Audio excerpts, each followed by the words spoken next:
Welcome to our special episode where we delve into the fascinating journey of a British actor navigating his early days in Hollywood. Today, we're exploring the experiences, challenges, and anecdotes from someone who witnessed the golden age of MGM. Starting off, we step into the shoes of our actor as he arrives at Metro-Goldwyn-Mayer, or MGM, on April 1, 1954. Imagine walking into such a significant film studio right at a pivotal time when Hollywood was on the brink of change. Our actor, new to Hollywood despite being 26, faced the imposing Irving Thalberg building and various studio sets that captured the essence of an era-ending studio system.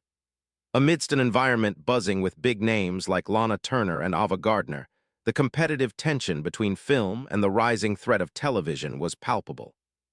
He found himself caught in a time when TV was beginning to carve into movie viewership, yet studios like MGM were hesitant to lend their stars to the television world.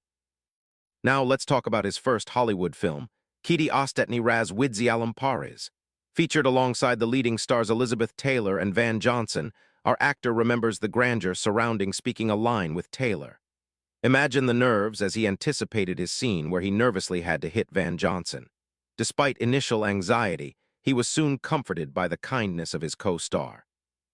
An unforgettable incident during filming involved a studio censor confronting Elizabeth Taylor's wardrobe, leading to adjustments in camera angles due to a debated neckline. Such moments underscored the nitty-gritty aspects of filmmaking, which sometimes demanded innovative solutions to adhere to the conventions of the time. He shared a remarkable story about Eva Gabor, who, in a casual gesture of Hollywood's luxury, handed him a $40,000 diamond ring for safekeeping. These instances highlighted the stark contrast between his simpler beginnings and the extravagant lifestyle the industry portrayed. Our actor, relatively on the lower rungs of Hollywood hierarchy as a British contract actor, marveled at the organizational and cultural layout of MGM's commissary, a hub echoing with conversations in diverse European accents, a testament to Hollywood's international appeal. Offset, he talks about the friendships formed, notably with Jeff Hunter. The friendship sprang in a London gym and thrived in Hollywood, leading to personal acknowledgments such as nomming his eldest son Jeffrey in honor of Jeff. Now picture him at a Rhonda Fleming party in a Bel Air mansion with an indoor waterfall, reflecting an old-world charm reminiscent of Gone with the Wind. Such occasions were gateways into the orbit of Hollywood's elite, where stories were spun amid clinking glasses and laughter. His journey later took him away from Hollywood for a time back to England, for a production before Hollywood called him back, highlighting the nonlinear and often unpredictable nature of an acting career. However, even with a contract at MGM, the promise of fame and fortune came balanced with stories of projects like A Pin to See the Peep Show, which, despite all its potential, premiered and closed on the same day due to poor presales. Such experiences resonated with the risk and reward nature of the arts. In his transitional life chapters, from mundane actions like mistakenly handing a $100 bill to a taxi driver, to major decisions where he selected Hollywood over offers from esteemed establishments like the Royal Shakespeare Company, his path was carved with choices and chances. Finally, the conversation rounds back to the quirks of his personal life. His unexpected encounters, such as learning about Mae West's unique approach to forgetting her lines during Sextet, build the narrative with a mix of humor and reality. Each story stitches together the mosaic of an actor's life in the dream factory. And there we have it. Thank you for joining us on this introspective journey of a British actor's Hollywood start, rich with striking stories, star-studded interactions, and personal triumphs amid the luminous haze of cinema. Until next time.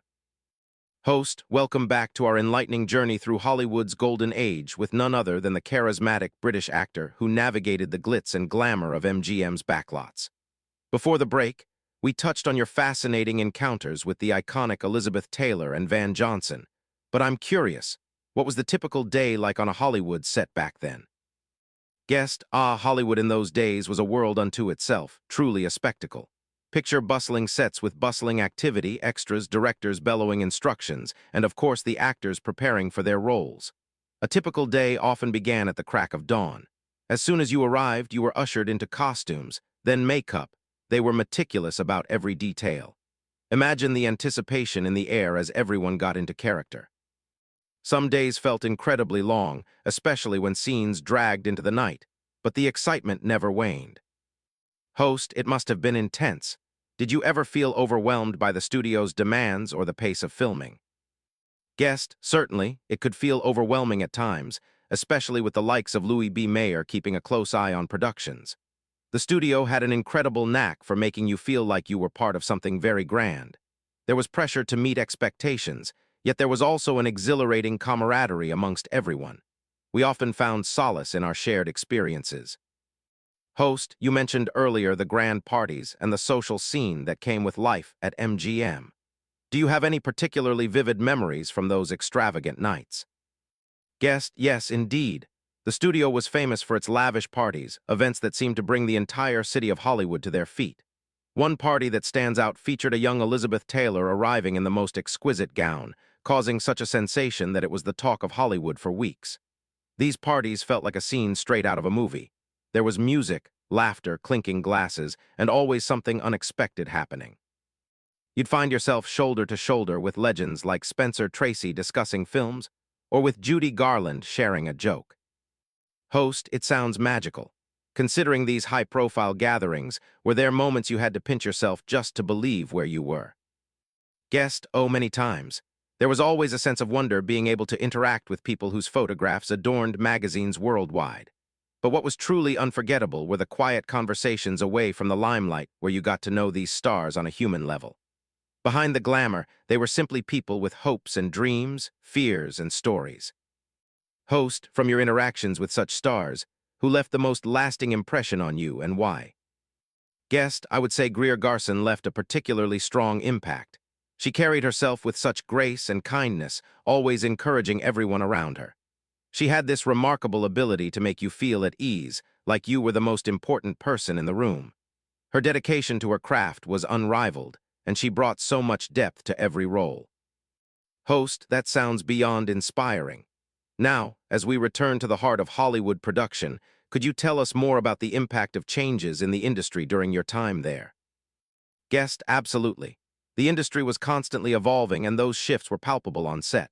The shift from black and white to color opened new storytelling avenues. It was revolutionary. More freedom in scripts and narratives emerged alongside technical advancements, giving way to more daring and diverse stories. Looking back, these changes were essential in shaping the modern film industry. We were living through and contributing to an exciting transformation. Host, thank you for sharing these priceless memories and insights. Before we wrap up, if there's one piece of advice you'd give to upcoming actors based on your experiences, what would it be? Guest, embrace every moment of your journey, both the triumphs and trials. Understand the importance of collaboration and cherish the bonds you form. Lastly, stay true to your passion, for it will guide you through the highs and lows of this unpredictable yet rewarding industry. Host, wise words indeed. We're so glad to have had this time to delve into your remarkable experiences.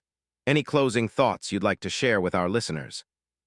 Guest, just to say, thank you for listening, and I hope these stories bring as much joy in hearing them as living through them brought me.